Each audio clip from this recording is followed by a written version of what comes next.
You know how people say you don't get to choose your family, but you do get to choose how much of them you let into your life? I used to think that was just one of those Pinterest quotes people share when they're annoyed at their in-laws. But now, at 31 years old, I finally get it. My name's Kyle, and I guess you could say I was the designated background character in my own family.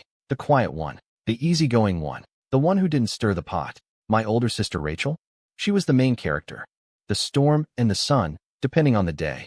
And my parents? Well, they revolved around her like she was their personal North Star. I was born 3 years after Rachel, and from the jump, it was always Rachel this, Rachel that. She danced ballet. My mom signed up for every bake sale. I made varsity soccer. My dad said, "That's great, buddy," then walked out mid-game to take Rachel to her piano recital. I didn't resent it at first. That's just how things were. Rachel was dramatic, emotional, magnetic. I was steady, reliable, invisible. I figured if I kept my head down and didn't ask for too much, I'd avoid drama. That became a pattern, me stepping aside so Rachel could take center stage. Birthdays, graduations, even Christmas. One year I got a hoodie. She got a freaking MacBook because she needed it for college applications. She was in 10th grade. Still, I never said much. I moved out after college, landed a stable job in tech, and built a quiet life for myself. I didn't visit home often, but not because I was angry. I just liked peace. I had a small circle, a decent apartment, and eventually, I met someone who made everything click. Her name was Tessa, and she was grounding. Funny, kind, the type who remembered birthdays and asked deep questions and always saw me. We dated for 3 years before I proposed. Nothing flashy. Just us on a quiet beach with a thermos of hot cider and a ring I'd saved up for over months. She cried. I cried. It was the happiest moment of my life. And then Thanksgiving happened. Or didn't happen, I should say. See, my family has always made a big deal out of Thanksgiving. My parents host. Everyone flies in. There's way too much food and awkward board games and Dad trying to carve the turkey like he's Gordon Ramsay. I was actually excited this year because it would be Tessa's first Thanksgiving with my side of the family. She'd met my parents once, briefly, but this would be the big introduction. I even started practicing how I'd announce our engagement, maybe with a toast, maybe while we passed the pie. I had it all planned out. But then, about a week before the holiday, I got a call from my mom. Her voice was quiet, almost rehearsed. "Hey, honey. Listen, your dad and I were talking, and we think maybe this year, it's best if you sit Thanksgiving out." I blinked. Wait, what? It's just, with everything Rachel's going through right now. You know, the divorce. Rachel and her husband, Evan, had been separated for a few months. It was messy, lots of crying, dramatic Facebook posts, even a smashed windshield, hers, not his. But last I heard, she was the one who initiated the split. "I know she's hurting," I said slowly. "But what does that have to do with me?" "Well, we just think it'd be too painful for her to see you and Tessa right now. You're engaged, she's not. It might be too much." I didn't say anything for a second because I genuinely didn't know what to say. "So you're uninviting me? Because Rachel might get sad." "It's not like that, Kyle. We love you. We're proud of you. We just think this year, it's about keeping the peace. You understand, right?" I didn't understand. Not even a little. But I said, "Sure, Mom. Whatever's best." I hung up before I said something I'd regret. Tessa found me on the couch a few minutes later, staring at the wall. I told her what happened, tried to laugh it off, but my voice cracked halfway through. She just wrapped her arms around me and said, "You don't have to explain. I get it." We ended up staying home for Thanksgiving. Just the two of us. We made stuffing from a box and burned the cranberry sauce. We watched old holiday movies and played Scrabble. I tried to enjoy it. I really did. But something gnawed at me the whole day, not just the uninviting, but the way my parents had said it. Like it was obvious. Like I should have expected it. Like Rachel's sadness trumped my joy by default. Then came Saturday. Tessa was scrolling through Instagram on the couch, half laughing at dog reels, when she froze. "Kyle," she said, her voice tight. "Come here." She handed me her phone. It was a photo from Rachel's page. She was standing in my parents' dining room, holding a mimosa and grinning ear to ear. She wore a sparkly beige dress, and her makeup looked freshly done. The table was full, stuffing, pie, turkey, even Mom's weird green bean casserole. But that wasn't what made my stomach drop. It was Evan. He was standing right next to her, smiling. His arm was around her waist. What? I whispered. Tessa bit her lip. Maybe it's an old picture? But then I swiped. Another photo. This time Rachel was holding a plate of pie. The caption said, "Pumpkin season is healing season. #Thanksgiving." There were tags. My parents. My cousins. Evan. It wasn't an old picture. They had all been there. Evan included. The man she was supposedly too heartbroken over to be in the same room with me and Tessa. They'd lied. Not just to protect Rachel's feelings, but to exclude me. I wish I could say I called my mom right then and there and demanded answers. But I didn't. I stared at those pictures for a long time, my heart pounding, 1,000 thoughts racing through my head. And then, for the first time in a long time, something inside me snapped. Because this wasn't just about Thanksgiving. It wasn't just about one lie. It was about every single time I'd taken the back seat so Rachel could feel special. Every time I kept quiet to keep the peace. Every moment I smiled while being sidelined. And I realized something I probably should have realized years ago. I wasn't family to them. I was a prop. A convenience. Someone they could silence, sideline, or sacrifice if it made Rachel's life smoother. And that's when I started thinking. Planning. Because if they didn't want me to be part of their family, then maybe it was time they saw what it looked like when I stopped playing along. And what happened next? Well, let's just say Thanksgiving was the beginning of the end. I didn't confront them. Not right away. Instead, I let the silence hang. For once, I didn't reach out. I didn't call my mom to ask how the turkey turned out. I didn't text my dad the usual, "Hope you had a good one." I didn't comment on Rachel's post or drop a sarcastic emoji. I just vanished from the family group chat like I'd never existed. It took them 5 days to notice. On the 6th day, Mom finally texted. Just one line. "Hey sweetie, everything okay? Haven't heard from you." I stared at it for a while, then locked my phone and set it face down on the coffee table. Tessa and I had just gotten back from a walk through the park. The leaves were turning, that kind of golden brown that makes you nostalgic for things that haven't even happened yet. We sat down on the couch, mugs of hot tea in hand, and she asked gently, "You gonna talk to them?" I shook my head. Not yet. She didn't press. She never did. That's one of the things I love most about her. She doesn't force things to be okay. She just sits with me in the quiet until I'm ready. 2 days later, another text came in. "Kyle, are you mad at us?" I didn't answer that one either. Then came the call. Mom again. I let it ring out. She tried again 2 hours later, then followed it with a voicemail. Her voice was upbeat, cheerful, like nothing had happened. "Hey honey, just wanted to say hi. We miss you. Your dad says hi. Rachel might be coming over this weekend for a girls' night, but we'd love to do dinner with you and Tessa soon. Let me know." I played it twice. The first time in disbelief. The second time in something colder, something I didn't want to name yet. Girls' night. Right. With her still married husband, apparently. Weeks passed. I kept my distance. Tessa and I focused on our engagement, made tentative wedding plans. We wanted something small and meaningful, maybe a mountaintop ceremony, just us and a few friends. I didn't mention it to my family.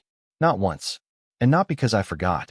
Then, right before Christmas, my dad finally broke the silence. He showed up. At my apartment. I didn't even know he knew my address. But there he was, standing outside the door in a heavy coat, knocking like he had every right to be there. I opened it just enough to lean against the frame. "Hey, can I come in?" he asked, rubbing his gloved hands together. "It's freezing." I didn't move. "What do you want, Dad?" He blinked. "What do I?" "Kyle, what's going on?" "Your mom's been worried sick." I raised an eyebrow. "Worried enough to call me before Thanksgiving?" He frowned. "That's not fair. We did call you." "No," I said. "You called to tell me not to come." A long pause. "She was hurting, Kyle. We were just trying to keep things from getting worse." I stared at him. "She posted selfies with her husband, Dad." His jaw tightened. "That's complicated." "No." I snapped, the words bubbling up before I could stop them. "It's not. What's complicated is you asking me to step aside so Rachel can keep pretending she's the victim in a breakup she started." He looked away. "You lied," I said, softer now. "You chose her. Again. Like always." "I didn't choose." "Stop." The hallway was quiet except for the hum of the heater. "I've always made it easy for you," I said. "I've never caused problems. I never complained when you skipped my games. I never brought up how you spent $5,000 on Rachel's birthday trip to Cabo and told me to be grateful for a Target gift card. I never said anything when she crashed my car and you told me to be the bigger person. I let it all go. Because I thought if I just kept being good, you'd eventually see me. His eyes flickered. But you never did, I said. And now I'm done trying. He didn't say anything for a long time. Then, finally, he nodded slowly. If that's how you feel. It is. He turned to go. Oh, and Dad. I added. He paused. We're getting married in June. We'll be sending invites soon. You don't have to come. He opened his mouth like he wanted to argue, then closed it again. He left without saying another word. I shut the door. My hands were shaking. Tessa was in the kitchen, silent, watching. When I finally looked at her, she nodded once. Good, she said. Christmas came and went. No presents. No calls. Just another set of photos on Instagram. Rachel in matching pajamas with my parents. Evan beside her again. Caption. Sometimes healing means surrounding yourself with the ones who always show up. #family first. That one stung more than the others. Maybe because it wasn't just a photo. It was a message. They weren't just ignoring me. They were replacing me. Rewriting the narrative to paint Rachel as the golden child and me as the bitter outsider. And the worst part? They believed it. January was quiet. Too quiet. I stopped checking Rachel's page, unfollowed her eventually. I figured maybe this was just my new reality, a clean break. A sad one, but clean. Then came February. And with it, the betrayal that finally shattered the illusion I'd been holding on to since I was a kid. It started with a text from my cousin Lauren. We weren't close, but we saw each other enough at family events to stay friendly. Hey Kyle, super random question. Are you registered at Crate and Barrel? I blinked. I hadn't told anyone in the extended family about our wedding yet. No. What? Weird. Just gotta save the date for your wedding. Says registries at Crate and Barrel. Thought it might be fake. My stomach turned cold. I called her immediately. What did the invite look like? I asked. It was like beige with gold lettering. Said Kyle and Tessa in script. Had a June date. Same last name. I figured it was you. I rubbed my temple. Can you send me a picture? She did. It was my name. And Tessa's. But the email to RSVP back was one I didn't recognize. And the venue? Some fancy event space 3 towns over. We hadn't even booked anything yet. Someone was pretending to host our wedding. I showed Tessa the photo. Her face drained. Is this a scam? I don't think so, I said slowly. I think it's worse. I scrolled down the invite and found it, clear as day. Hosted lovingly by Michael and Denise Henderson. My parents' names. My heart was pounding. They had fabricated an entire wedding event. In our names. Without telling us. And the guest list? I didn't even want to know. I called my mom. She didn't answer. I called again. Then Dad. Same result. Finally, I messaged Rachel. Hey, did you send out wedding invites in my name? She replied instantly. Relax. Mom and Dad just wanted to help you out. You've been so distant lately, they figured you were overwhelmed. We thought it'd be a nice surprise. I stared at the message. A surprise. They'd hijacked my wedding planning. Decided they knew better. Invited people I hadn't spoken to in years. Claimed they were helping, all while cutting me out of every decision. I felt like I couldn't breathe. Tessa sat beside me, reading over my shoulder. Her hand found mine. We need to talk to them. Now. I nodded. But I didn't call this time. I drove. We got in the car that night, snow still on the ground, tires crunching over icy patches as I clenched the steering wheel. My parents lived 40 minutes away, but that night, it felt like hours. When we arrived, their lights were on. Evan's car was in the driveway. I knocked hard. Mom opened the door, surprised. Kyle, honey, you should have called. We would have. I held up the invite. She paled. What is this? She glanced behind her, then stepped outside, closing the door behind her. It was just a gesture, she said quickly. You've been distant. We didn't know what your plans were, and we didn't want people to think you weren't including family. So you just made it up? I said, voice rising. You picked a venue, created an email, and told people you were hosting my wedding? You're our son, she said. We were just trying to help. No, I said. You were trying to control it. Like everything else. She folded her arms. You're being dramatic. That word. Dramatic. Like Rachel. The one who blew up over everything and still got protected. And here I was, finally setting a boundary, and I was the problem. Tessa stepped forward. Her voice was calm but icy. We're planning our wedding. Not you. Not Rachel. Not Evan. Us. And if you can't respect that, you're not coming. My mom blinked, like Tessa had slapped her. We just wanted to feel included. I let out a bitter laugh. You had one chance. One. To include us. You uninvited me from Thanksgiving. You lied. And now this. She looked hurt. You're making this harder than it needs to be. I stepped back. No, I said. You already did that. And that was the moment I knew. I wasn't stepping back anymore. I was stepping away. And the next part? That's when the real revenge began. It's funny how silence can feel louder than shouting. The ride home after that confrontation was quiet. Not the tense kind of silence, but the heavy, exhausted kind. Like both Tessa and I had just run a marathon we didn't sign up for. My hands were still clenching the wheel too tightly, and hers were in her lap, twisting the sleeve of her coat around her fingers. The only sound was the rhythmic swoosh of the windshield wipers brushing away light flurries. Neither of us said it out loud, but we both knew something had changed. This wasn't a family squabble anymore. This was a fracture. A deep, irreparable crack. I felt it in my bones. And yet, I didn't cry. Not that night. Not the next morning. Not when my dad finally texted me the next day saying, "Your mother's very upset. We were only trying to help. If you want to move forward, let us know." That line, "if you want to move forward," sat in my gut like a cold stone. Like the responsibility to fix everything was mine. Again, I left it on read. The truth was, I didn't have it in me anymore. To explain, to defend, to apologize for not being who they wanted. I was tired. Tired of always being the buffer between their dysfunction and my own peace. Tired of being the afterthought who was expected to be grateful for crumbs. And in the weeks that followed, I slipped into something close to depression. I still got up every day. I still showered, brushed my teeth, answered emails. But I wasn't really there. I was running on autopilot. My appetite vanished. I lost weight. I started dodging calls from friends. When my cousin Lauren messaged me to ask if everything was okay, because Rachel just told everyone the wedding was postponed due to your mental health issues, I didn't even respond. I just closed my laptop and went to bed in the middle of the afternoon. That lie hit me hard. Not because it was unexpected, but because it felt so perfectly calculated to make them look like the compassionate victims. Poor Kyle. He's struggling again. We're just so heartbroken we had to postpone the wedding. The narrative was already taking shape, and I could feel myself disappearing from my own story. The worst part? A small, bitter part of me started to believe it. That maybe I was the problem. That maybe I was too sensitive, too distant, too cold. That maybe my parents had tried their best, and I'd just failed to be the kind of son they could love properly.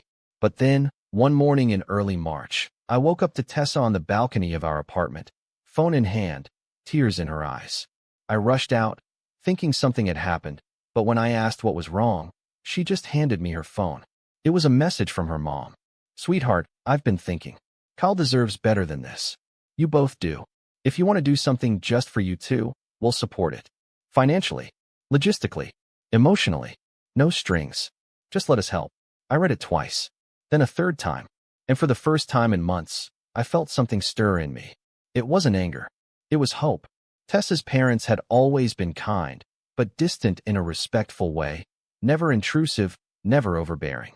Her dad was a quiet, observant type, the kind of guy who watched everything and said little. Her mom was the opposite, warm, chatty, always baking something, but she never overstepped. And now, here they were, offering us a lifeline. Not just financially, but emotionally. And something about that broke the dam I didn't know I was holding back. I sat down on the balcony beside her, took her hand, and whispered, "Okay, let's do this our way." That's how the rebuilding began. Not in a grand, sweeping way, but in quiet, deliberate steps. We started by canceling everything. The fake registry, the fake email, the venue that my parents had somehow put a deposit on without our knowledge. Turns out Rachel helped them set it up, just in case Kyle changes his mind, she told one of my cousins. I called the vendors, explained the situation with as much professionalism as I could muster, and then I opened a blank spreadsheet. We made a new wedding plan. This time, it was just us. We decided to rent a cabin in the mountains with a wraparound porch and a view that looked like it belonged on a postcard. The guest list? No more than 20 people. No plus ones unless we knew them personally. No photographers we didn't trust. No staged moments. Just love. Just real. And for the first time, wedding planning felt fun. We chose everything ourselves. The music, the vows, the food. We went with wood-fired pizza, and a build-your-own Esmores bar. Tessa wore a simple dress she found on Etsy. I bought a navy blue suit from a local shop. We invited her parents, my cousin Lauren, a few of my close college friends, and a handful of her longtime childhood buddies. That was it. Not a single Henderson. And the strangest thing? It didn't feel empty. It felt right. But the rebuilding didn't stop with the wedding. With the help of Tessa, and maybe, finally, the space to see things clearly, I started making other changes. I set boundaries with people who used to drain me. I turned down family Zoom calls where I knew I'd be asked passive-aggressive questions. I even got a new phone number and only gave it out to people who genuinely cared. I started going to therapy, something I'd always said I'd get around to someday. In our first session, I told my therapist that I felt like a ghost in my own family. He nodded and said something I'll never forget. That's because you were trained to disappear. That hit me harder than I expected. Not because it was new information, but because it was the first time someone else said it out loud. He didn't frame it as a weakness. He framed it as survival, as something I'd learned to do in order to stay sane in a household where love was conditional and peace always came at my expense. He helped me see that stepping away wasn't betrayal. It was healing. That summer, Tessa and I got married in the mountains under a sky that looked like it had been painted just for us. The air smelled like pine and lavender. Her dad walked her down the aisle, and when we said our vows, there wasn't a dry eye in the cabin, including mine. We didn't live stream it. We didn't post pictures until weeks later. We didn't do any of the performative stuff that used to feel obligatory.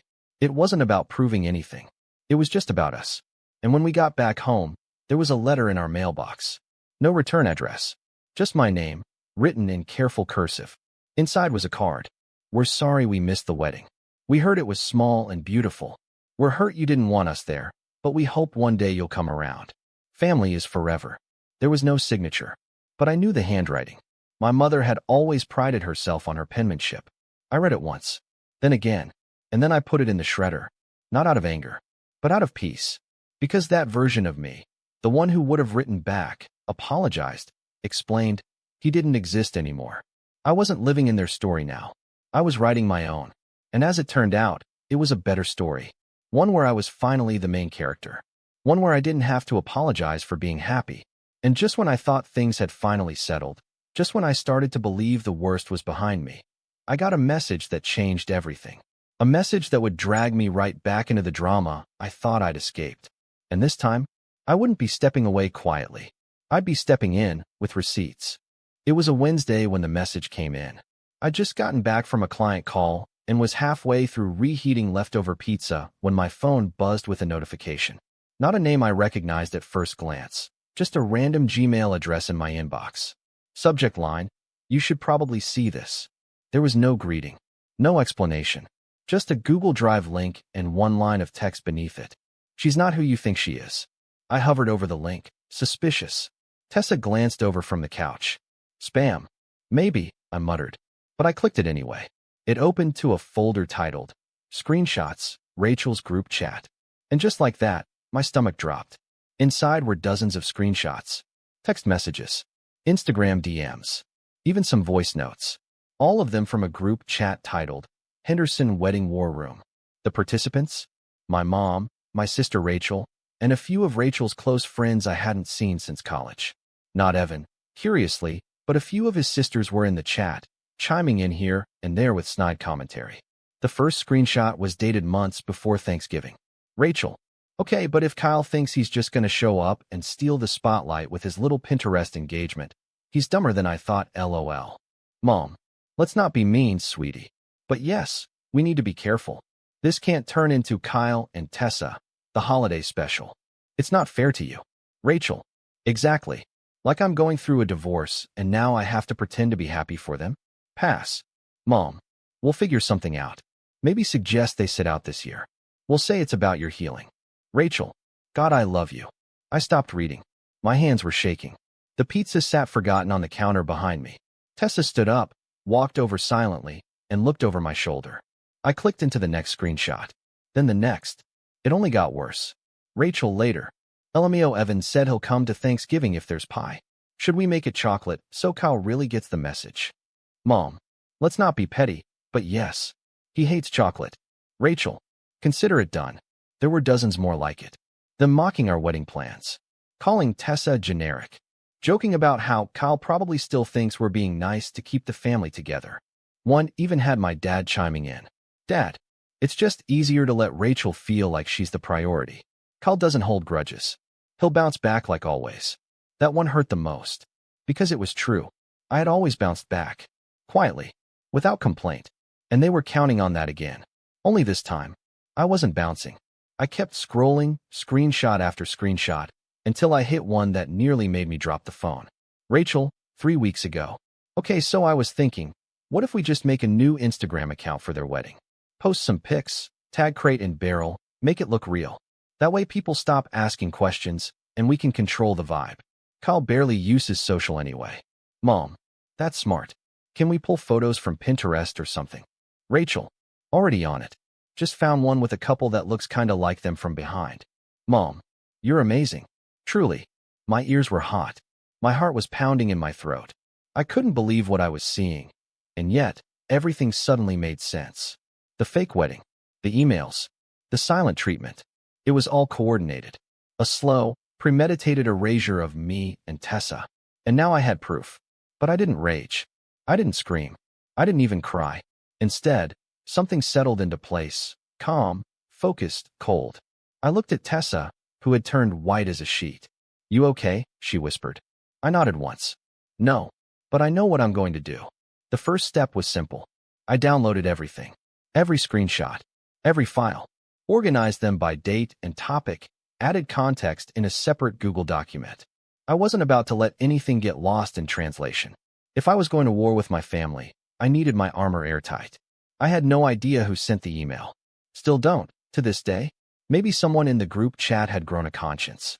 Maybe someone's kid found it and thought I deserved to know. I didn't care. All that mattered was that I had it. Then came phase 2. Silence. No confrontations. No warning shots. I didn't block them. I didn't even unfriend them. Instead, I waited. Because the best revenge, I was beginning to realize, isn't loud. It's strategic.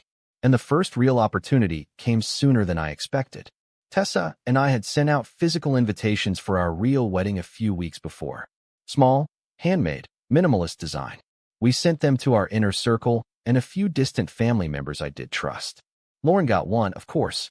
So did a couple of my dad's old cousins who always remembered my birthday, even when my parents didn't. Then one morning, I got a text from Lauren. Lauren, heads up, Rachel just posted a TikTok saying she's officiating your wedding. I blinked. Officiating? I jumped on TikTok, pulled up her profile, still public, and there it was. A 30-second video of her in front of a mirror, practicing a speech. Caption, can't believe I get to officiate my baby brother's big day. He always wanted me there for this moment. Hashtag wedding season, hashtag blessed. Tessa watched over my shoulder, equal parts horrified and amused. I mean, bold of her to just invent a job like that. I chuckled, bitterly. And then I had an idea.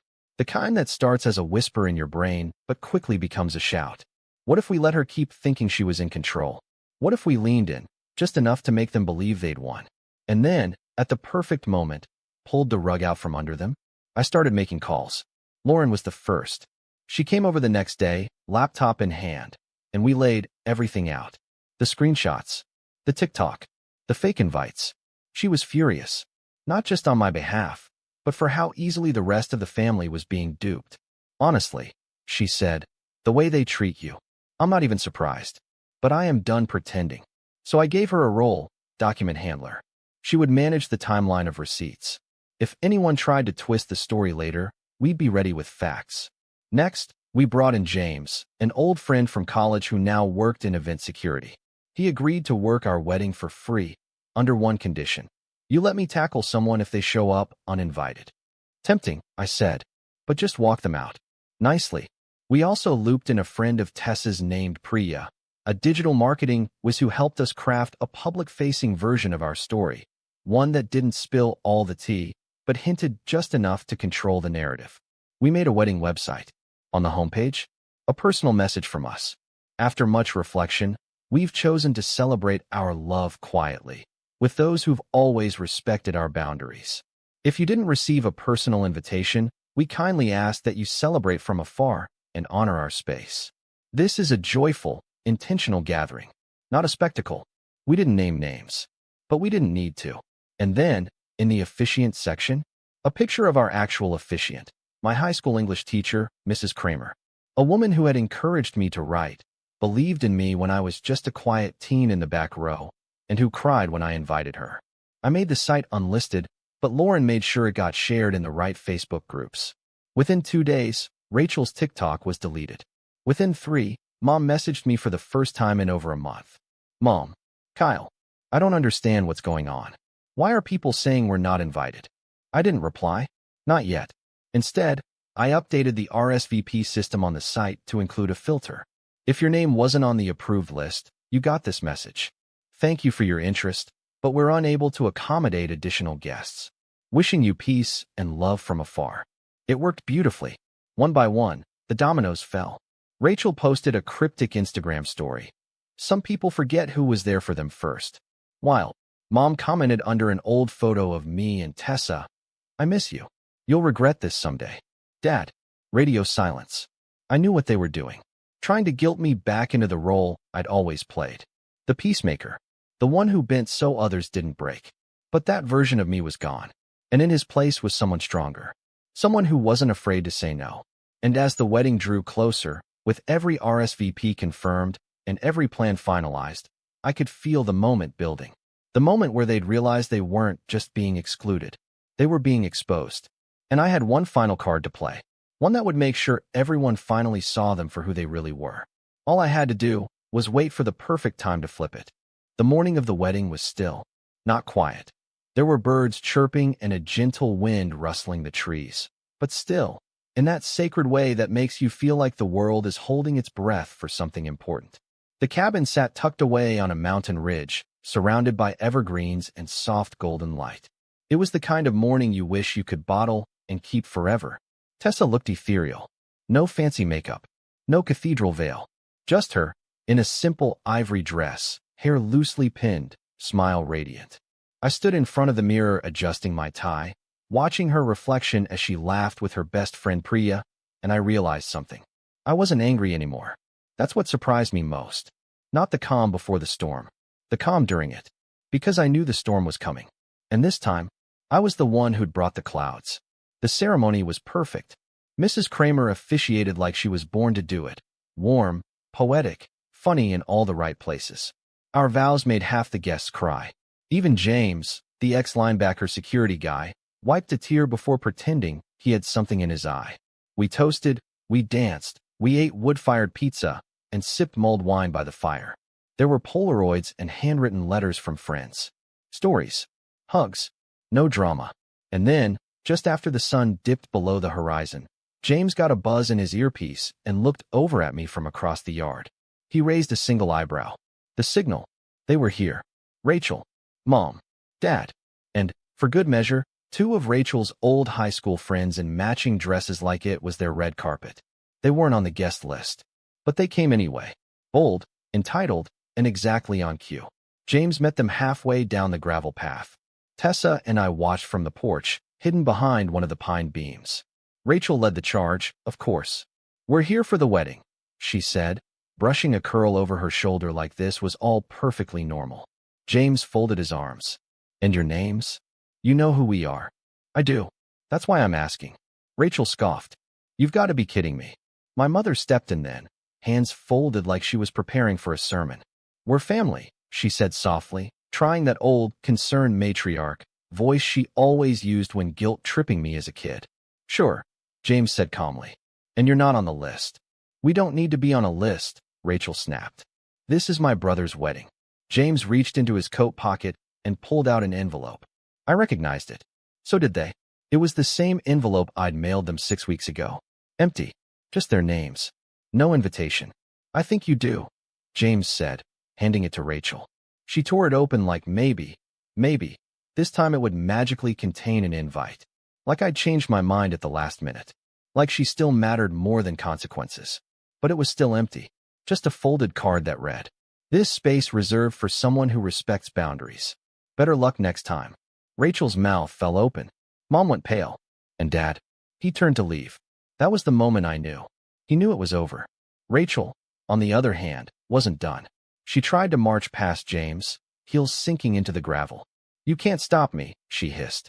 This is public property. No, James said. It's not. It's a private venue, booked under a private party license. You trespass, I call the sheriff. You wouldn't. He raised a brow. Try me. Rachel's friend piped up. You guys are seriously insane. He's your brother. Rachel loved you. Rachel used me, I said, stepping into view. They all turned at once. I was still in my wedding suit, but I stood taller than I ever had before. Used me, I repeated. Lied about me. Tried to erase me from my own life. And now? You're shocked I finally drew a line. Rachel opened her mouth to respond, but I kept going. You faked a wedding in my name. Mocked my fiancé. Mocked me. Built a group chat to plan my humiliation like it was a party game. And even after we gave you a way to quietly back off, you came here. Uninvited. On our day. Because you really believed it was still about you. Mom looked like she might cry. Kyle, we just wanted to be part of it. No, I said coldly. You wanted control. You wanted a show. You don't get either. And then I pulled out my final card. I reached into my coat pocket and handed Rachel a small USB stick. What's this? Everything, I said. Your texts. Your group chat. Your voice notes. The lies. The manipulation. All compiled. All backed up.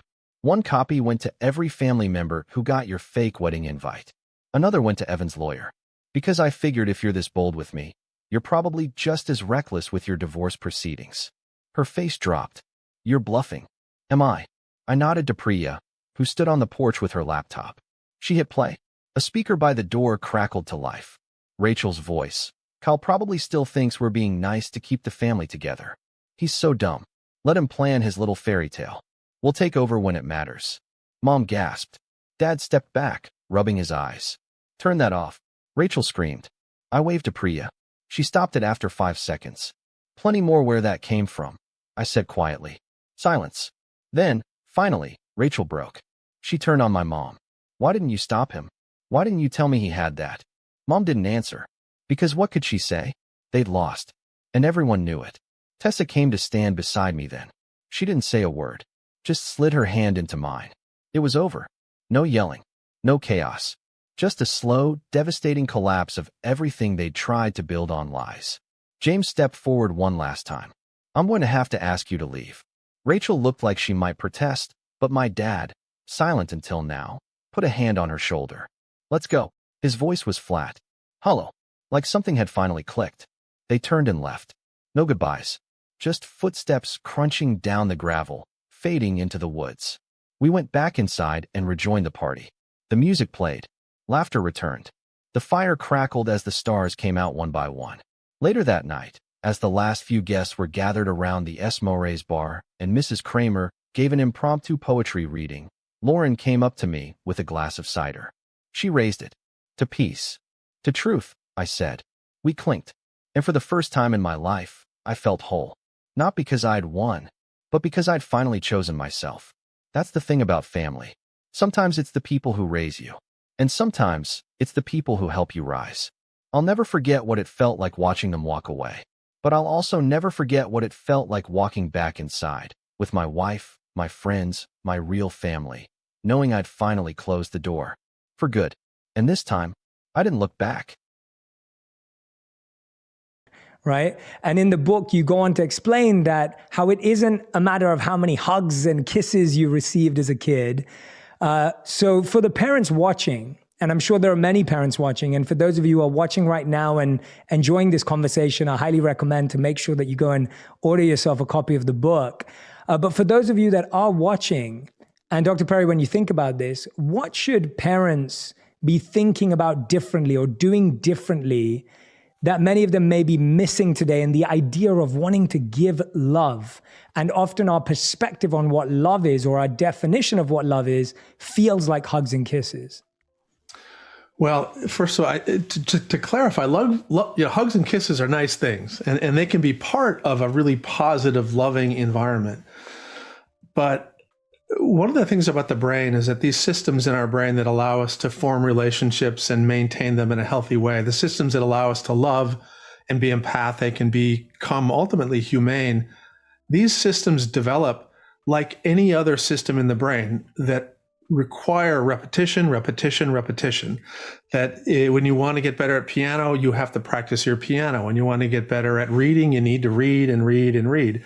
And if you want to develop the capacity to form a healthy, loving relationship, you need lots of tiny little doses of attentive, attuned, responsive, nurturing interaction with people around you. And a lot of people grow up, and again, this is language that's not uncommon in our world, is that it's the quality and not the quantity. So if you give your child a little quality time, then that is somehow supposed to overcome the fact that you're gone for 5 days of the week. And it just doesn't do that. Children need your presence, even if it's your neutral presence. And they come over and they give you a hug and they wander away. They come over and they ask a question and they wander away.